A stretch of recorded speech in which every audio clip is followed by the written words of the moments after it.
तो आज हम देखेंगे क्लास 11th बायोलॉजी चैप्टर 2 जीव जगत का वर्गीकरण। इसके हमने पिछले 2 वीडियो डाल दिए, अब ये थर्ड पार्ट है। अब इसमें हम देखेंगे कि जगत जो RH वेटेकरने मोनेरा प्रोटिस्टा 5 जगत दिए थे, उन जगतों के बारे में जानेंगे, विस्तार से वर्णन पूरे अच्छे तरह से डिटेल में पढ़ेंगे उन्हें। सबसे पहले देखिए मोनेरा जगत, मोनेरा जगत, मोनेरा किंगडम, ठीक है। मोनेरा क्या है? मोनेरा जगत में देखो, हमने पहले देख लिया था कि प्रोकैरियोटिक कोशिका, जितने भी प्रोकैरियोटिक कोशिका वाले जीव है उन सभी को मोनेरा में रखा गया। जितने भी प्रोकैरियोटिक कोशिका वाले जीव है उन्हें प्रोकैरियोटिक कोशिका वाली जाती है, उन जीवों को मोनेरा में रख दिया। देखो मोनेरा में किन जीवों को रखा गया था कि जिन जीवों के शरीर में प्रोकैरियोटिक कोशिका पाई जाती है उन्हें मोनेरा जगत में रख दिया। मोनेरा किंगडम मोनेरा में रख दिया। अब प्रोकैरियोटिक कोशिका किस प्रकार की होती है? देखो प्रोकैरियोटिक कोशिका में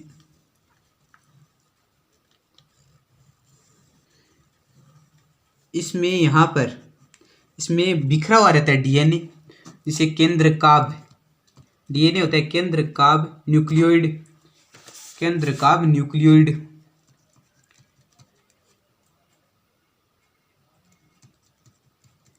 इसमें केंद्र काभ होता है न्यूक्लियोइड, ठीक है। यह है तो बिखरा हुआ रहता है और इसमें अंतर्वलित बनाता है जिसे मिसोसोम कहते हैं, जो श्वसन का काम करता है, मिसोसोम। प्रोकैरियोटिक कोशिका में श्वसन का काम कौन करता है? मिसोसोम। और यूकैरियोटिक कोशिका में श्वसन का काम करता है माइटोकॉन्ड्रिया, या ऊर्जा उत्पन्न करना। और यहाँ पर प्लाज्मिड पाया जाता है, जो कुछ जीवों में पाया जाता है प्लाज्मिड, यहाँ पर लिख दीजिए प्लाज्मिड, ठीक है। और इसके अंदर राइबोसोम पाया जाता है, राइबोसोम 70S प्रकार का। राइबोसोम भी 2 प्रकार का पाया जाता है, 80S और 70S। 80S का राइबोसोम पाया जाता है यूकैरियोटिक कोशिका में, और 70S प्रकार का राइबोसोम पाया जाता है प्रोकैरियोटिक कोशिका में। अब इसमें देखो कि इसमें देख लिया कि 70S प्रकार का पाया जाता है। देखो राइबोसोम इनमें 70S प्रकार का पाया जाता है और प्रोकैरियोटिक कोशिका में, और यूकैरियोटिक कोशिका में ये भी अंतर है कि राइबोसोम किस प्रकार का, 70S प्रकार का, ठीक है। अब आगे देखो कि ये जीव है, इन जीवों में प्लाज्मिड पाए जाते हैं। अब इनके बाहर कोई केंद्र, मतलब मोनेरा का मुख्य लक्षण क्या है कि इसमें झिल्ली युक्त कोशिकांग अनुपस्थित होती हैं, झिल्ली युक्त कोशिकांग अनुपस्थित होती हैं। जितने भी झिल्ली युक्त कोशिकांग है ना, जैसे माइटोकॉन्ड्रिया, अंतःवर्ती जालिका और मतलब हरितलवक, वे कोई भी जीव नहीं पाए जाते, झिल्ली युक्त कोशिकांग अनुपस्थित। ये मतलब मोनेरा जगत का मुख्य लक्षण है कि इसमें झिल्ली युक्त कोशिकांग अनुपस्थित होते हैं। मतलब कोशिकांग तो होता है, देखो कोशिकांग है, राइबोसोम है, पर ये झिल्ली युक्त नहीं है, इसमें झिल्ली नहीं पाई जाती है, झिल्ली युक्त नहीं है।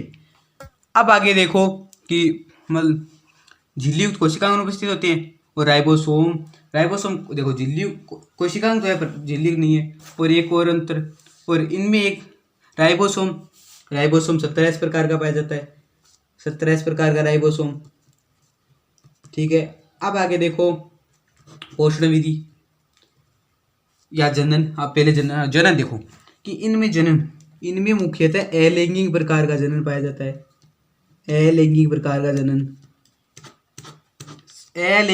का जो जनन पाया जाता है। देखो इसमें जनन अलैंगिक प्रकार का होता है, और जनन होता है किसी, जिसकी ये डीएनए, और ये डीएनए टूट गया और इस पर यहाँ पर एक प्रोटीन बना दिया इसने, और यहाँ पर एक प्रोटीन बना दिया, और बाद में अलग अलग जीवाणु में बंट गई, अलग अलग जीवाणु बंट गए। अब ये है कि इनका जनन, कौन सा जनन पाया जाता है? अलैंगिक जनन पाया जाता है, काई के अलैंगिक जनन। अब आगे देखो किसमें पोषण विधि, ये नीट के लिए वेरी इंपॉर्टेंट क्वेश्चन है और पूछा गया क्वेश्चन है, पोषण विधि। देखो पोषण विधि सबसे ज़्यादा इन्हीं में पाई जाती है। कैसे? कि ये जीव है, जैसे सभी जीव है, इन जीवों में जैसे पोषण विधि अलग अलग प्रकार की पोषण विधि पाई जाती है। जैसे स्वयपोषी भी है, ये जीव स्वयपोषी भी है। स्वयपोषी कौन से? जैसे स्वयपोषी नील हरित शैवाल। स्वयपोषी में क्या है? नील हरित शैवाल, नील हरित शैवाल वो स्वयपोषी है, नील हरित शैवाल। और इनमें स्वयपोषी में प्रकाश संश्लेषी जीव भी है, प्रकाश संश्लेषी जीवाणु, अप्रकाश संश्लेषी जीवाणु, प्रकाश संश्लेषी जीवाणु और अप्रकाश संश्लेषी जीवाणु।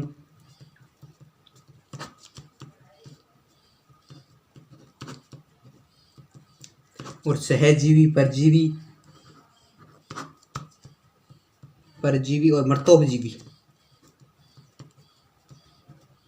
आदि जीव पाए जाते हैं। अलग अलग प्रकार की पोषण विधि। और इसमें नीट AIPMT में 2014 में पूछा गया प्रश्न है कि कौन से जगत में सबसे ज्यादा पोषण विधि पाई जाती है? कौन से जगत में सबसे ज्यादा पोषण विधि पाई जाती है? कौन से जगत में सबसे ज्यादा पोषण विधि पाई जाती है? क्यों, किसमें? और इसका उत्तर है मोनेरा जगत में। मोनेरा जगत में सबसे ज्यादा पोषण विधि कैसे पाई जाती है? देखो कि पोषण विधि में इनमें देखो स्वयपोषी जीव भी है, परपोषी जीव भी है। स्वयपोषी में स्वयपोषी नील शिवाजी, अप्रकाश संश्लेषी या रसायन संश्लेषी। अप्रकाश संश्लेषी कहते हैं, देखो रसायन संश्लेषी होगा यहाँ पर, रसायन संश्लेषी, रसायन संश्लेषी जीवाणु, रसायन संश्लेषी जीवाणु और सहजीवी, परजीवी और मर्तोपजीवी। ठीक है, ये आपको अच्छी तरह समझ में आ गया होगा पोषण विधि। और ये नीट AIPMT में पूछा गया प्रश्न है 2014 में कि कौन से जगत में सबसे ज़्यादा पोषण विधि पाई जाती है? ये आपको याद रखना है, मोनेरा जगत में सबसे ज़्यादा पोषण विधि पाई जाती है। और क्यों? तो इसका उत्तर होगा कि इसमें देखो अलग अलग प्रकार की स्वयपोषी भी पाए जाते हैं और सहजीवी भी, परजीवी भी, मर्तोपजीवी भी, परपोषी भी और परपोषी भी आदि जीव पाए जाते हैं। ठीक है, आदि पोषण विधि पाई जाती है। अब आगे देखो कि ये जीवाणु के बारे में कि मोनेरा जगत में जीवाणु आते हैं। मोनेरा जगत में क्या आते हैं? जीवाणु।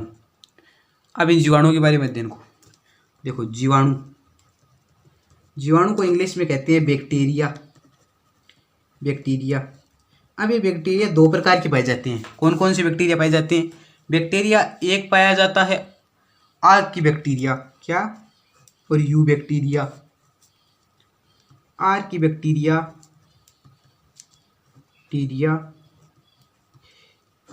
या आद्य बैक्टीरिया, ये आद्य प्रकार है, आद्य बैक्टीरिया या आर्की बैक्टीरिया और यू बैक्टीरिया।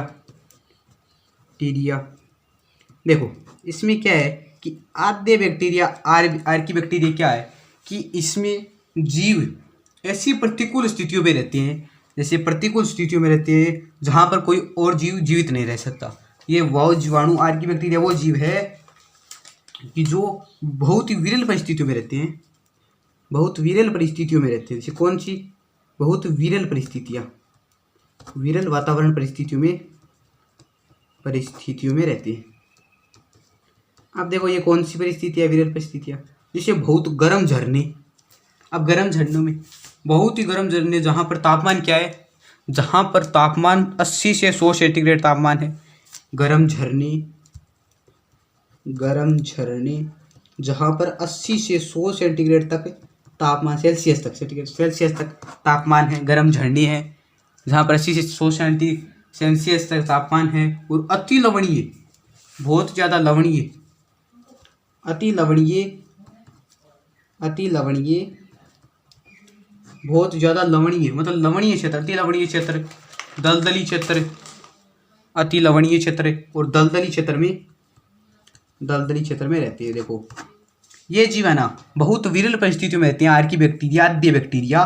जैसे गर्म झरने जहाँ पर 80 से 100 सेंटीग्रेड तापमान है, जहाँ और कोई जीव नहीं रह सकता, या अति लवणीय या दलदली क्षेत्रों में और अति लवणीय क्षेत्रों में आदि में रहते हैं। ठीक है, और यू बैक्टीरिया। अब यू बैक्टीरिया में देखो, अब यू बैक्टीरिया में और एक बात और कि इनमें कोशिका भित्ति होती है ना, मतलब आर्की बैक्टीरिया में या आद्य बैक्टीरिया में ये विरल स्थानों में रह तो लेते हैं, पर किस कारण? इसमें कोशिका पाई जाती है, कोशिका भित्ति है ना, कोशिका भित्ति की संरचना अलग होती है। कोशिका, इसी वजह से कोष्टक में लिखेंगे, कोशिका भित्ति की संरचना इस प्रकार होती है जो इन वातावरण में इन्हें रखने में सक्षम होती है। ठीक है, इस प्रकार होती है जो इन वातावरण में रखने में इन्हें सक्षम होती है। ठीक है, अब यू बैक्टीरिया, इनमें सामान्य प्रकार की कोशिका भित्ति पाई जाती है। क्या है? सामान्य प्रकार की कोशिका भित्ति पाई जाती है, इसलिए यह अलग अलग हर जगह पाए जाते हैं। ठीक है, सामान्य कोशिका भित्ति, कोशिका भित्ति। अब आपको अच्छी तरह से समझ में आ गया होगा। आपने देखा कि मोनेरा जगत में, सबसे पहले देखो मोनेरा जगत में आपने देखा ना, तो मोनेरा किंगडम, उसमें आपने कि जितने भी मोनेरा जगत में जीव रखे गए हैं ना, उसे किस लक्षणों के आधार पर कि जिन जीवों के शरीर में प्रोकैरियोटिक कोशिका हो उन्हें रखा गया है। अब उसको अच्छी तरह समझा। अब देखो प्रोकैरियोटिक कोशिका किस प्रकार की होती है, इनमें कोई भी झिल्ली युक्त कोशिकांग अनुपस्थित होते हैं। कोई भी झिल्ली युक्त कोशिका नहीं पाया जाता, जैसे माइटोकॉन्ड्रिया या हरित लवक या अंतःपर्दूजल, कोई भी प्रकार का झिल्ली युक्त कोशिकांग अनुपस्थित होता है। ठीक है, अब इसमें देखो कि केंद्रक न्यूक्लियोइड, अब ये न्यूक्लियोइड पाया जाता है। इसमें केंद्रक में झिल्ली भी नहीं पाई जाती, और केंद्रक झिल्ली के उपस्थिति व अनुपस्थिति के आधार पर, किसके आधार पर? केंद्रक झिल्ली की अनुपस्थिति व उपस्थिति के आधार पर प्रोकैरियोटिक और यूकैरियोटिक कोशिका को बांटा है। ठीक है, अब आगे देखो केंद्रक। ठीक है, अब देखो मोनेरा जगत, जीवाणु देख लिया, यूबैक्टीरिया और आर्की बैक्टीरिया, आद्य बैक्टीरिया। अब इसको अच्छी तरह से लिखेंगे। ठीक है, अब लिखो जगत मोनेरा, हेडिंग डालो जगत मोनेरा, मोनेरा। ठीक है, जगत मोनेरा। अब इसमें लिखो विहटेकर के अनुसार वे जीव आते हैं जो देखो मोनेरा जगत में कौन से आते हैं? विहटेकर के अनुसार, विहटेकर के अनुसार मोनेरा जगत में वो जीव आते हैं जो प्रोकैरियोटिक हो। मोनेरा जगत वो जीव आते हैं जो प्रोकैरियोटिक हो और एक कोशिकीय हो। देखो मोनेरा जगत में वही सभी जीव प्रोकैरियोटिक होंगे और एक कोशिकीय होंगे। ठीक है, एक कोशिकीय प्रोकैरियोटिक होंगे। इसमें विहटेकर के अनुसार मोनेरा जगत में वो जीव आते हैं जो प्रोकैरियोट्स और एक कोशिकीय हो एवं एक कोशिकीय जीव हो, एक कोशिकीय जीव हो। उन्हें विहटेकर के अनुसार मोनेरा जगत में उन्हीं जीवों को रखा गया जो प्रोकैरियोटिक्स हो और एक कोशिकीय हो। ठीक है, अब इसकी एग्जाम्पल देखो। एग्जाम्पल है जीवाणु, साइनोबैक्टीरिया, साइनोबैक्टीरिया है नील शैवाल, साइनोबैक्टीरिया। अब इस पे लिखो प्रकाश संश्लेषी, साइनोबैक्टीरिया। फिर कोष्टक लगाओ, नील हरित शैवाल और कोष्टक बंद। ठीक है, अब एक और है माइकोप्लाज्मा। अब इसको अच्छी तरह से साथ के साथ याद करते चलो कि जगत मोनेरा में क्या रखा गया कि विहटेकर के अनुसार जगत मोनेरा में वे जीव आते हैं जो प्रोकैरियोट्स हो और एक कोशिकीय हो। मोनेरा जगत में कौन से जीव आते हैं? विहटेकर के अनुसार प्रोकैरियोट्स हो और एक कोशिकीय जीव हो, उन्हें मोनेरा जगत में रखा गया है। याद करो, जीवाणु, प्रकाश संश्लेषी, साइनोबैक्टीरिया, नील हरित शैवाल, माइकोप्लाज्मा। ठीक है, अब ये याद हो गया अच्छी तरह से कि कौन कौन से जीवाणु और नील हरित शैवाल या प्रकाश संश्लेषी, साइनोबैक्टीरिया या माइकोप्लाज्मा आदि। ठीक है, अब आगे देखो कि मोनेरा जगत के सामान्य लक्षण क्या है। मोनेरा जगत के सामान्य लक्षण, अब इसको अच्छी तरह से नोट्स बनाते चलिए। मोनेरा जगत के सामान्य लक्षण, क्या है? मोनेरा जगत के सामान्य लक्षण देखो, लक्षण है कि इनमें सबसे पहले कि सत्य केंद्रक नहीं पाया जाता। इसमें सत्य केंद्रक नहीं पाया जाता, सत्य केंद्रक नहीं पाया जाता है, सत्य केंद्र नहीं पाया जाता। देखो, सत्य केंद्र का मतलब क्या होता है कि झिल्ली युक्त, मतलब केंद्रिक के चारों ओर झिल्ली पाई जाती है यूकैरियोटिक कोशिका में, और ये सभी आते हैं प्रोकैरियोटिक कोशिका में। और प्रोकैरियोटिक कोशिका में केंद्रक के चारों ओर झिल्ली नहीं पाई जाती। क्या केंद्रक के बाहर झिल्ली नहीं पाई, केंद्रक झिल्ली नहीं पाई जाती, इसे कहते हैं सत्य केंद्रक नहीं पाया जाता। इसलिए ये कि सत्य केंद्रक नहीं पाया जाता। और इसमें झिल्ली युक्त कोशिकांग नहीं पाए जाते, इसमें झिल्ली युक्त कोशिकांग नहीं पाए जाते, झिल्ली युक्त कोशिकांग नहीं पाए जाते। झिल्ली युक्त कोशिकांग जैसे माइटोकॉन्ड्रिया नहीं पाए जाते। कौन से झिल्ली युक्त कोशिकांग कौन से? माइटोकॉन्ड्रिया और हरित लवक,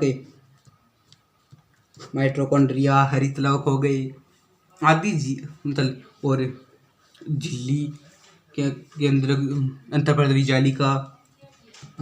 जालिका आदि नहीं पाए जाते। ठीक है, इसमें सत्य केंद्रक नहीं पाया जाता, इसमें झिल्ली युक्त कोशिकांग नहीं पाए जाते। कौन से? माइटोकॉन्ड्रिया आदि नहीं पाए जाते। मोनिरा जगत के जीवों में आदि नहीं पाए जाते हैं।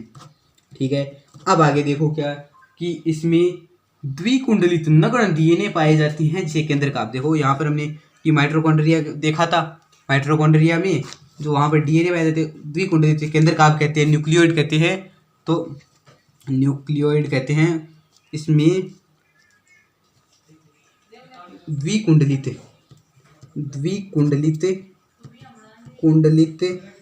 केंद्रक आप द्विकुंडलित नगण्य डीएनए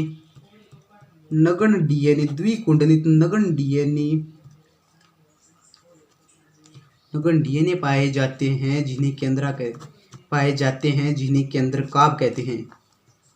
केंद्रकाभ न्यूक्लियोइड कहते हैं। अब देखो ये पॉइंट बनाते चलिए। पॉइंट नंबर 1 कि इसमें पूरी अच्छी तरह से आप समझिए कि इसमें सत्य केंद्रक मतलब केंद्रक के चारों ओर केंद्रक झिल्ली, वो केंद्रक झिल्ली नहीं पाई जाती। और लिखो इसमें झिल्ली युक्त कोशिकांग नहीं पाए जाते। ठीक है, कौन से? माइटोकॉन्ड्रिया, अंतःपृष्ठीय जालिका या हरित लवक आदि नहीं पाए जाते। और इसमें द्विकुंडलित नगण्य डीएनए पाया जाता है जिसे हम केंद्रकाभ न्यूक्लियोइड कहते हैं। अब आगे देखो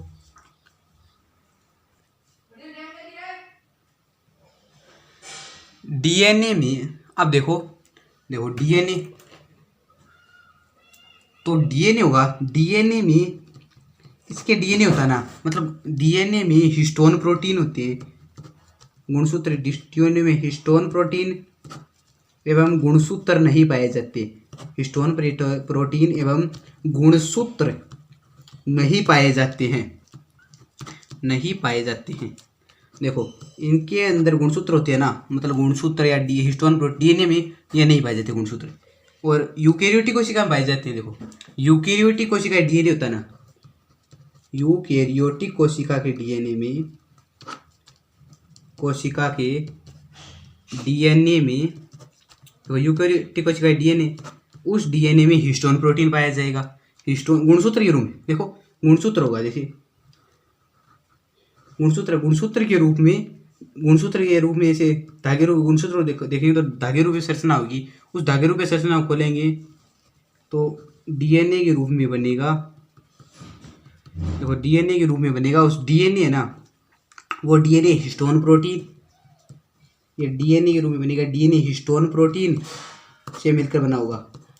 अब हिस्टोन प्रोटीन होंगे ना, वो 4 हिस्टोन प्रोटीन मिलकर बनाएंगे और 2 पाए जाएंगे। जैसे यहाँ पर ये हिस्टोन प्रोटीन होंगी। और इसमें ये हिस्टोन 4 प्रकार पाए जाते हैं, H2A, H2B, H3 और H4, 4 प्रकार के हिस्टोन प्रोटीन पाए जाते हैं। अब देखो कि इसमें हिस्टोन प्रोटीन पाए जाते हैं। अब 4 नंबर हेडिंग डालो माइकोप्लाज्मा में, कि माइकोप्लाज्मा होती है जो मोनिरा में है। माइकोप्लाज्मा देखो माइकोप्लाज्मा है ना, माइकोप्लाज्मा को छोड़कर अन्य सभी मोनिरा के जितने भी जीव है ना, माइकोप्लाज्मा को केवल एक को छोड़कर, माइकोप्लाज्मा को छोड़कर मोनिरा के सभी जीव, मोनिरा जगत है। अब देखो माइकोप्लाज्मा है, माइकोप्लाज्मा को छोड़कर मोनिरा जगत के जितने भी जीव जंतु है ना, उनके शरीर में कोशिका भित्ति पाई जाती है। जगत को छोड़कर जगत में सभी जीवों में कोशिका भित्ति पाई जाती है। कोशिका भित्ति पाई जाती है। कोशिका भित्ति पाई जाती है। केवल माइकोप्लाज्मा में कोशिका भित्ति नहीं पाई जाती। अब देखो आगे, इसमें राइबोसोम भी 5 नंबर, इसमें राइबोसोम 17 प्रकार का पाया जाता है। इसमें लिख लो या प्रोकैरियोटिक कोशिका में राइबोसोम 17 प्रकार का पाया जाता है। राइबोसोम 17 प्रकार का पाया जाता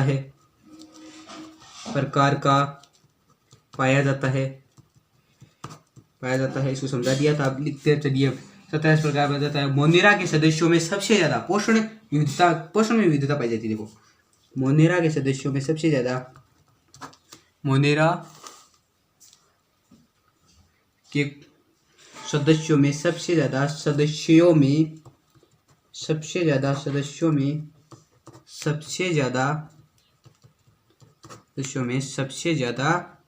क्या होता है कि मोनेरा के सदस्यों में सबसे ज्यादा पोषण में विविधता पाई जाती है। पोषण में विविधता पाई जाती है।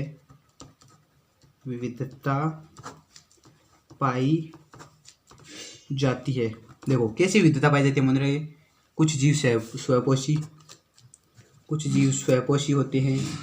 स्वयपोषी, परपोषी, सहजीवी, परजीवी, मर्तोपजीवी, सहजीवी, परजीवी, मर्तोपजीवी आदि पाए जाते हैं। ठीक है, स्वयपोषी, परपोषी, सहजीवी, परजीवी, मर्तोपजीवी आदि पाए जाते हैं। ठीक है, अब इनमें मोनेरा में कुछ जीव होते हैं ना, वो सहजीवी होते हैं। जैसे कौन से? मोनेरा में कुछ जीव सहजीवी होते हैं।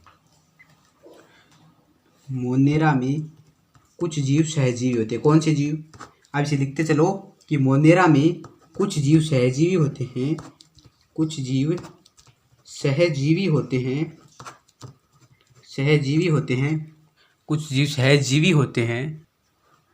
इसमें है देखो राइजोबियम एक जीव, राइजोबियम बैक्टीरिया जीवाणु है। राइजोबियम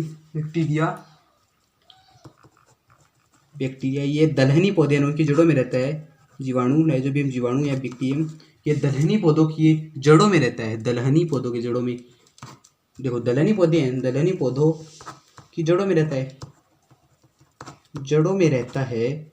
तो क्या राइजोबियम है वो जीवाणु ये सहजीवी होते हैं, तो जड़ों में क्या करता है, कहाँ पर पाया जाता है? सहजीवी होते हैं। और ये जड़ों में, दलहनी पौधों की जड़ों में ग्रंथिकाओं में पाया जाता है। जड़ों की ग्रंथिकाओं में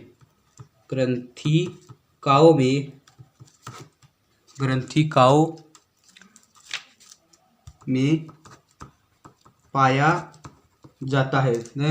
और ये जीव नाइट्रोजन का स्थिरीकरण करती है। ये दलहनी पौधों की जड़ों में, और ये जीव है ना, जैसे राइजोबियम, यह जीव दलहनी पौधे की जड़ों में नाइट्रोजन का स्थिरीकरण करते हैं। देखो नाइट्रोजन का स्थिरीकरण करते हैं। अब आगे देखो कि मोनेरा जगत में कुछ जीवों में जनन कैसे, देखो पूर्व में जनन कैसे होता है। मोनेरा जगत के जीवों में काई क्या एलिंगी जन पाया जाता है। मोनेरा जगत के जीवों में, मैंने पहले बताया था, मोनेरा जगत के जीवों में कायिक व अलिंगी जनन पाया जाता है। जीवों में कायिक व अलिंगी जनन पाया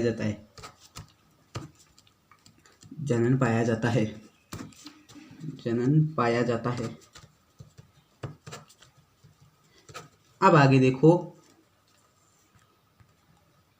मोनेरा की है ना, मोनेरा कुछ जीव प्रतिकूल वातावरण, मैंने पहले ही देखा था कि मोनेरा के कुछ जीव होते हैं। मोनेरा के कुछ जीव प्रतिकूल वातावरण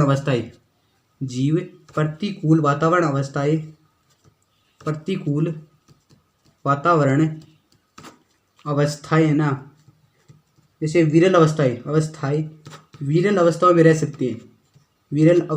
रह सकते हैं। जैसे कौन कौन सी विरल अवस्थाएं में जीवन व्यतीत रह सकते हैं? अब इनमें कौन कौन सी जीव है? सबसे पहले कि गर्म झरने बोलो उच्च तापमान वाली जगह, ये पूछा गया है। उच्च तापमान वाली जगह गर्म झरने जहाँ 80 से 100 सेंटीग्रेड सेल्सियस तापमान हो, ठीक है। और वहाँ पर तापमान और अम्लीय पीएच वाली जगहों पर, जैसे ज़्यादातर अम्लीय पीएच वाली जगह, जहाँ पर अम्लीय पीएच बहुत ज़्यादा अम्लीय पीएच वाली जगहों पर अम्लीय पीएच वाली जगहों पर, और अम्लीय पीएच हो गई, और अत्यधिक मतलब वहाँ पर लवणीय बहुत ज़्यादा अत्यधिक लवणीय बहुत ज़्यादा लवणीय सांद्रता वाली जगह, अत्यधिक लवणीय सांद्रता वाली जगह वहाँ पर रह देते हैं। और ऑक्सीजन की अनुपस्थिति में भी रह सकते हैं, देखो अब मोनिरा जगत में कुछ वातावरण की अनुष्ठता यही है। आर्कीबैक्टीरिया है ना, आद्य बैक्टीरिया, वो जीव है जो प्रतिकूल वातावरण में अवस्था में हमने आपको पढ़ाया था थोड़ी देर पहले। और वो भी देखोगे विरल अवस्थाओं में रहे उच्च तापमान वाली जगहों में, गर्म झरने पर, वहाँ पर अम्लीय भी अत्यधिक लवणीय सांद्रता वाली जगह पर ऑक्सीजन की अनुपस्थिति में आदि जगह पर पाई जाती है। और माइकोप्लाज्मा एक ऐसा जीव है, एस लगा के, माइकोप्लाज्मा एक ऐसा जीव है जो बिना ऑक्सीजन की अनुपस्थिति जीवित रह सकता है। एक ऐसा जीव है जो बिना ऑक्सीजन के जीवित रह सकता है, ऑक्सीजन के जीवित रह सकता है। अब देखो ये सभी जीव है ना, ये आद्य बैक्टीरिया या आद्य प्रकार के पाए जाते हैं। इस प्रकार के जीव आर्कीबैक्टीरिया आद्य प्रकार आद्य बैक्टीरिया वाले पाए जाते हैं, जो बिना ऑक्सीजन के पाए जाते हैं, तो लवणीय क्षेत्रों में पीएच वाली जगह पर रह सकते हैं। अब उपापचय की दृष्टि से या पोषण विधि की दृष्टि से भी, अब भैंस लगा के अंतिम पॉइंट लिखो कि उपापचय की दृष्टि से अन्य जीवधारियों की तुलना में बैक्टीरिया बहुत अधिक विविधता पाई जाती है। उपापचय की दृष्टि से अन्य जीवधारियों की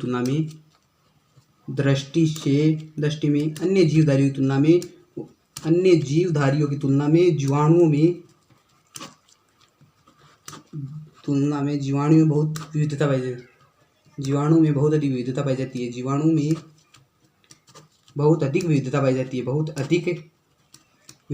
जाती है। जैसे विविधता कैसे पाई जाती है? इनमें विविधता पाई जाती है अपना भोजन अकार्बनिक पदार्थों से, अकार्बनिक पदार्थों से प्राप्त भोजन अकार्बनिक पदार्थों से अवशोषित कर सकते हैं, अवशोषण कर सकते हैं। और इसमें ये जीव देखो, ये अलग अलग प्रकार के जीव पाए जाते हैं। इसमें प्रकाश संश्लेषी, रसायन संश्लेषी,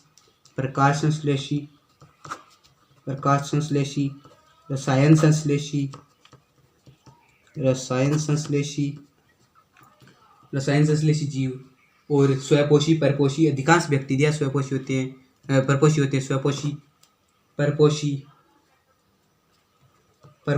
बैक्टीरिया परपोषी होते हैं। आदि जीव आ गए। अब आगे हम देखेंगे आर्कीबैक्टीरिया, आद्य बैक्टीरिया के बारे में और डिटेल में। वो नीट के लिए वेरी इंपॉर्टेंट है, तो उसको ज़रूर देखना। और वीडियो अच्छा लगे तो चैनल को सब्सक्राइब करो, लाइक करो और कमेंट करो। और